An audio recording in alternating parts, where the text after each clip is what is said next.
The Senate just threw some shade at President Trump's Canadian tariffs, passing a resolution to oppose them. And 4 Republicans jumped ship to vote with the Democrats. You've got Mitch McConnell, Lisa Murkowski, Susan Collins, and then Rand Paul, who quoted Revolutionary War hero James Otis and warned taxation without representation is tyranny. Here's Rand explaining the rationale beside Hillary Clinton's running mate, Tim Kaine. But on the tariffs in particular, on the idea of trade is proportional to wealth. The last 70 years of international trade has been an exponential curve upwards, and the last 70 years of prosperity has been upwards also. We are richer because of trade with Canada, and so is Canada. Whenever you trade with somebody, when an individual buys somebody else's product, it's mutually beneficial or you wouldn't buy it. If the trade is voluntary, it's always beneficial. The resolution likely won't pass the House, but how could it impact midterms and the GOP overall? So here to break it down for us is our senior politics editor, Chris Bedford. So, Bedford, let's break it down. The GOP opposition to Trump's tariffs. I mean, this is the story of the day. I mean, that Rand Paul clip, he can be great on things like Fauci. He can be great on things like that. But sometimes when we talk in trade and we're talking about the American economy, there's this combination of 2 things. One, the American boomer generation, which right now is trying to figure out how to buy their second or third home, and compared to this generation, which is struggling to buy its first. And 2, a high schooler who's read some Ayn Rand and a little bit of Hayek and thinks that they figured it out. In order to be a libertarian and then thoughtfully look at the American economy and say, wow, this is doing great. This looks real. The money that is being made and the wealth that is being generated seems like I can understand where it comes from. I understand why the country has anything other than the fact that we're the currency reserves, the fact that Wall Street is doing well, the information and services, that we make things.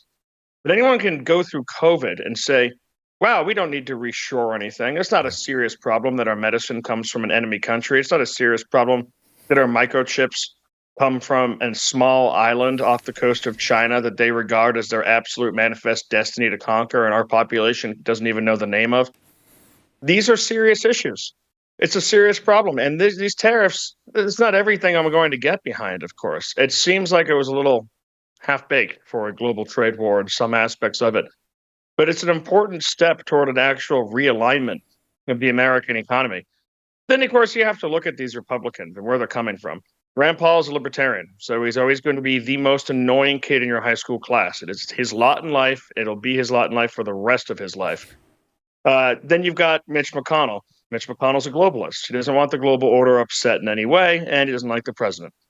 Then, of course, you have Collins and Murkowski. Their states do border Maine.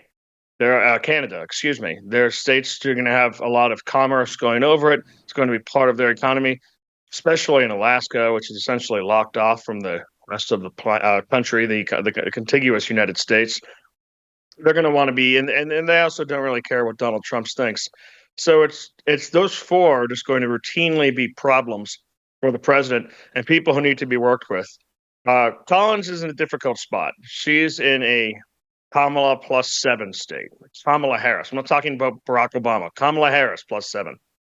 And then there's Murkowski, who, at least to her credit, is extremely transactional. She can be bought off. She just plays hardball so she can get something out of it. These are the sorts of things that the White House has to deal with, and these are the sorts of reasons why my piece coming out in the Beltway Brief tomorrow is about just how incredibly little has been accomplished so far by this Congress. It is funny with Paul. I love what you say about the libertarians. It's so true. I mean, every once in a while you're like, great. They're like cheerleading something good. And you're like, good on you. That's great. And then there's other times where before they say anything, please just shut up. I don't want to hear any of it. I know what you're going to say. And there's a sort of unreality in the way that he talks about the economic numbers that is really tone deaf at this point, because he's saying, 70%, trade has gone up, and wealth has gone up everywhere. I'm like, yeah, no one's disputing that. Not a single person. No one's disputing that. What we're talking about are the boomers with 4 houses and everyone else trying to buy a house, as you said earlier. It drives me nuts. But the change on this is what's interesting. And I think it would be really interesting if you gave us some more color to this, because we just had Kevin Roberts, president of Heritage Foundation, on, and it is sort of astounding in a way when you zoom out. I mean, knowing Kevin, knowing Heritage, the changes that have gone on there, not surprising to us in the particular. We know that he's pro tariffs. He makes an interesting argument, tries to bring the right together on this issue. But we all know that this was not always the case at the Heritage Foundation and really throughout the entirety of the right that we grew up with.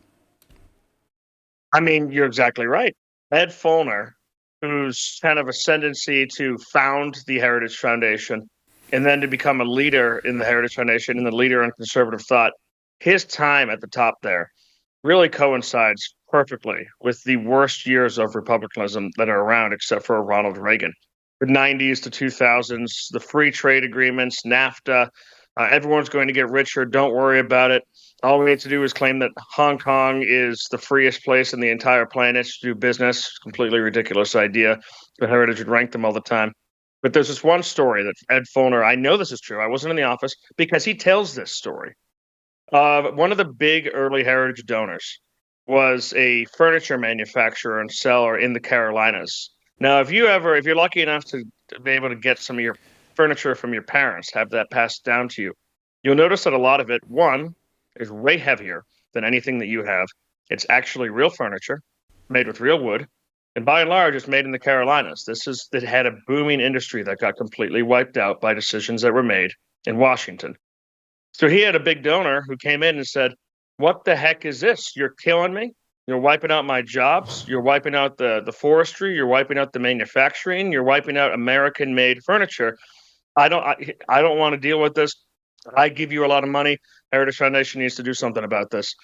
And Ed Follner tore the check in half in his office and handed it back to him and said, "This is what I think about this." He told this story. He would tell this story to incoming intern classes. Now, I guess that he probably thought that it made it look like he was someone who was willing to stand up to moneyed interest, which is an important thing to do when you're in a think tank. But the reality is it made it look like he was willing to sell out American jobs when a real person was sitting across from him, someone he knew, across from his desk and saying, "This is going to kill me." It really is unbelievable. But the shift is what's interesting. Is the shift possible, right? A cynic might say, after all those decades of basically getting money in the think tanks and everywhere else to solidify this argument that unfettered, free trade, quote unquote, is always good, you can see the reaction. We've been talking about it today across parts of the right where they just can't grab onto it. Now, I think Heritage, it's kind of a remarkable change, right? You see Kevin Roberts, I think, has internalized the argument and I think believes it and sees that these economic matters are matters of prudence. They're not, eternal principles fixed in the stars as maybe the right pretended for a long time. Depending on the situation, you're going to want to change your economic policy. That should be a conservative position in my book, but it's not. I mean, so when you look at this now, you have the Congress, right? You talked about that. We'll talk about that some more in a minute. But what is your view of the change? Is the change real on the right or not? Well, it's dangerous. Let me start that off with one more story about my pal Ed Follner over at Heritage. A perfect encapsulation of the boomer wealth and boomer generation. His Facebook profile is an oil painting he had done of himself, looking very thoughtful, where he's surrounded by the floating heads of Mises, Hayek, and Milton Friedman. He puts himself in with those thinkers. In the background of his Facebook profile is his second home on the beach. This is exactly what this thinking got them. They sold the economy out. And it's amazing. The reality is the shift on the broader right is not yet there. It's not real.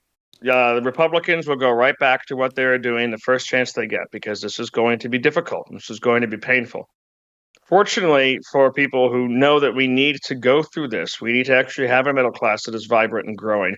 We need to be able to afford homes. We need to be able to build things in America. That these are essential things, and they cannot be fixed overnight. We can't just go to the Federal Reserve and say, "Can you move a few numbers around until we have an economy again that's real?" We have a figure in J.D. Vance. I mean, the author of Hillbilly Elegy, who came straight from the completely and totally hollowed out, drug-addicted, and unemployed wastelands that were left behind by deindustrialization in this country. whose family came from the coal mines that were wiped out by the greenies and by the changes in global energy trading. He knows exactly what this story is. He's literally the most persuasive, one of the most persuasive people in the country, telling the story of what these hollowed out economies look like. He's going to help be an important guide and someone who's able to paint this vision for an American people in a way that really helps get across that the GOP has no turning back. That if they want to be a party that just perpetually gets their butt kicked by Democrats, they can. But if they want to keep this coalition that they've built together of low propensity voters suddenly coming out, of working class voters of all races suddenly caring about them, they need to do something to actively improve people's lives, people's towns. American people in these places are no longer going to settle for a meth pipe and a Walmart parking lot. You need a town center. You need actual businesses. You need to grow your middle class. You need to reshore these things and push back against the sadness and the waste and the corporatization and the offshoring that has crept across this entire country. Rand Paul is reading notes out of an economics textbook. It just does not conform with the reality of what Americans are living. All right, we have about 2 minutes left. So let's turn our attention to Congress because they're basically like, no, you can't have tariffs without us being involved in the Senate. It's Grassley and Cantwell. They have a new bill that basically says if Donald Trump wants to impose new tariffs or hike the ones that are already out there, you're going to have to tell Congress within 48 hours, and then they can decide for 60 days. They have 60 days to sign off if, do we want this? If we don't want it, the tariffs are just going to go away. So the Congress out there, Chris, they can't get anything actually done right now for Trump and his mandate, right? We're still waiting on all of these big moves to take place. But now they want to jump in on tariffs. Yeah, and I can't wait to talk to you about my piece tomorrow, Jill, because you're absolutely nailing what I'm talking about and what I'm frustrated about. Now, I get that they don't want to be left behind in what is looking like the beginning of what could be a large trade war. I don't actually think we're going to get a global trade war. I don't think the countries of the world are going to gang up on the United States and try to fight back on this. I think what you're going to see, by and large, is one by one the White House making proclamations and announcements of this tweak and that tweak being made to trade agreements. I mean, obviously, to Rand Paul's point, Vietnam is not going to start importing as many American goods as they export. They just simply don't have the money. But what can we figure out with them? Maybe buy a million My Pillows from me. Let's figure that out, and then we'll call it even or something like that. But what tariffs are, and it's important, it's not just an economic tool for balancing the economy. Tariffs are a negotiation tactic for bringing people to the table to talk about the policies that they made. Everyone in the free market world likes to act like this is all free market. And this is just the natural flow of things, the way water moves down a hill. It's not. The World Trade Organization has massive and extremely complicated and dense and extremely unfair to the United States rules that make decisions that impact farmers in the United States, that impact you right now when you go to the store. We need to fix those things. It's also a punishment for countries that are not doing what we want. We use it as a punishment, sometimes as a tool of war against people who we're mad at. And third, just one of the things, is an economic tool, which is what it used to be used a lot more in earlier times in the American economy and is being used right now. It's a nuanced thing. And to put 60 days of congressional approval on it removes the ability of the president to use it as that early thing, an important thing, which is a negotiation tool. Hot tariff talk. You can tell Bedford is fired up about this. I can't wait for tomorrow. And hey, where do they get Liberation Day? If they want to get the Beltway brief in their inbox in the morning before we even talk about it on the show, how do they do that? You go to theblaze.com/Bedford.